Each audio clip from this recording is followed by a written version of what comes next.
Sarah Ferguson is heading overseas while she considers her next move as Royal Lodge eviction looms. Welcome back to Royals Corner, where we bring you the most intriguing stories from inside the palace walls. I'm so glad you're here today because we've got some absolutely fascinating developments in the ongoing Royal Lodge saga. If you're new here or haven't subscribed yet, hit that subscribe button and turn on notifications so you never miss the latest royal news and exclusive insights. Trust me, you won't want to miss what's coming. Now, here's the question everyone's asking. What do you do when you're a duchess facing eviction from a 30-room mansion, caught in the middle of a royal real estate battle, and your future in the UK is uncertain? Well, if you're Sarah Ferguson, apparently you pack your bags and head overseas. But here's where it gets interesting, because this isn't just a vacation. Sources suggest Fergie is using this time abroad to strategize her next move as the clock ticks down on the Royal Lodge situation. And what she decides could change everything for the York family. Let's dive into what's really happening here, because this story has more layers than a royal wedding cake. For those just catching up, the Royal Lodge has been at the center of a very public disagreement between King Charles and his brother Prince Andrew for well over a year now. This isn't just any property we're talking about. The Royal Lodge is a Grade 2 listed building in Windsor Great Park with 30 rooms, sprawling gardens, and a history dating back to the 17th century. It's been Andrew and Sarah's home since 2004, even though they divorced back in 1996. Yes, you heard that right. Despite their divorce, Fergie and Andrew have maintained one of the most unconventional living arrangements in royal history.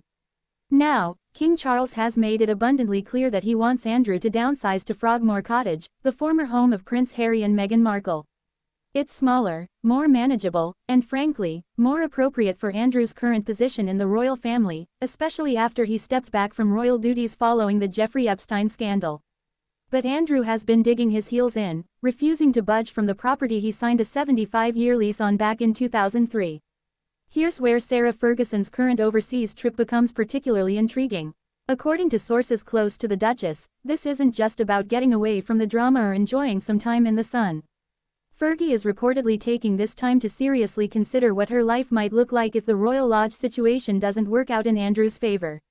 And let's be honest, the writing seems to be on the wall.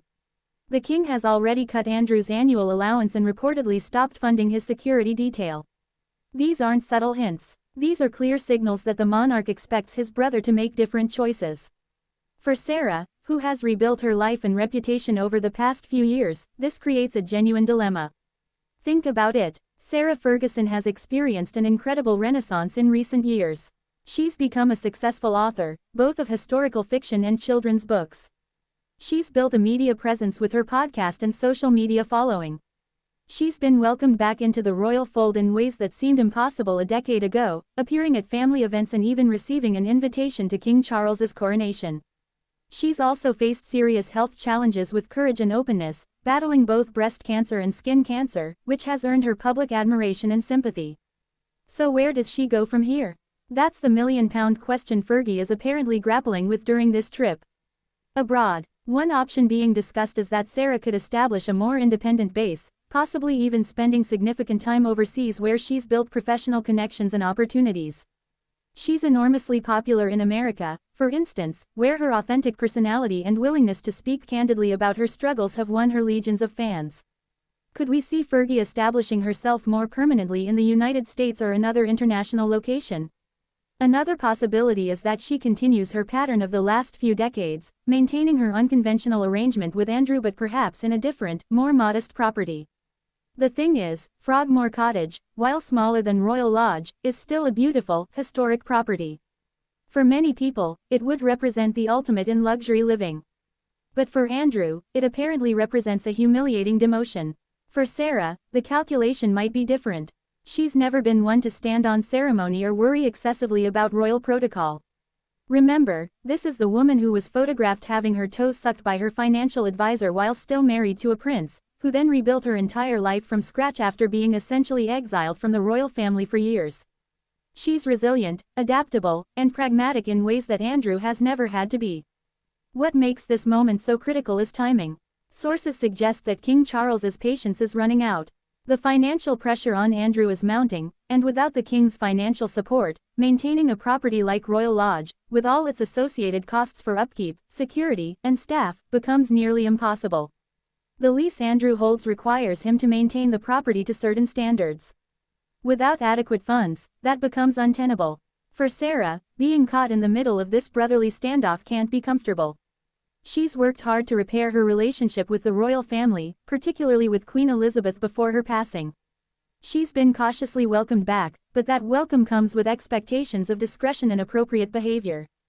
Supporting Andrew in what many see as an unreasonable stand against the king could jeopardize her carefully rebuilt bridges. So as Sarah Ferguson contemplates her next move from abroad, she's really weighing up her entire future. Does she continue hitching her wagon to Andrew's increasingly isolated position? Does she strike out more independently, capitalizing on the goodwill and professional opportunities she's built? Or does she find some middle path that allows her to support Andrew while protecting her own interests and relationships? The fascinating thing about Sarah Ferguson is that she's never done what people expect. She's been counted out before and come back stronger. She's faced public humiliation and financial ruin and rebuilt. Whatever she decides, you can bet it will be on her own terms. One thing's for certain. The Royal Lodge situation is coming to a head, and Sarah's decision about her role in whatever comes next will be crucial not just for her, but for Andrew and for how this entire saga concludes. What do you think Fergie should do? Should she stand by Andrew no matter what, or is it time for her to prioritize her own future? Drop your thoughts in the comments below. I read every single one and I love hearing your perspectives on these royal dramas. If you enjoyed this deep dive into the Sarah Ferguson situation, give this video a thumbs up. Share it with your fellow royal watchers, and don't forget to subscribe to Royals Corner for more exclusive insights into the lives of the royals. Hit that notification bell so you're first to know when we post new content. Thanks so much for watching, and all. See you in the next video where we'll continue following this story as it develops. Until then, keep calm and stay royal.